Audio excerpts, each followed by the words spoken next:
Herkese selam arkadaşlar, nasılsınız, iyi misiniz? Bugün lütfen bağış yapın oyununa girdik. Şöyle bir yerimiz var. Birinci bir yerimizi açalım. Yerimizi açtık. Gördüğünüz gibi benim gördüğünüz gibi 148 Robus'um var. Şimdi bunu almak için de 50 Robus'a alak arkadaşlar. Gördüğünüz gibi de var. Alak. Gördüğünüz gibi aldık. Aldık her şeyi aldık dostlar. Ve kanalımıza abone olanlara ve Robux hediye edirik ve yorumlara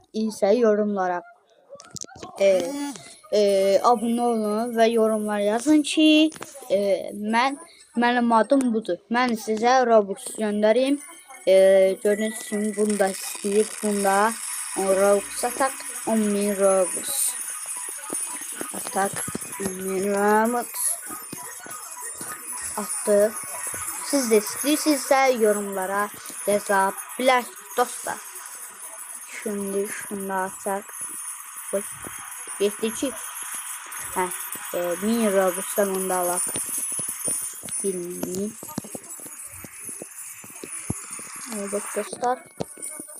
Sonra ne alak? Burada da var.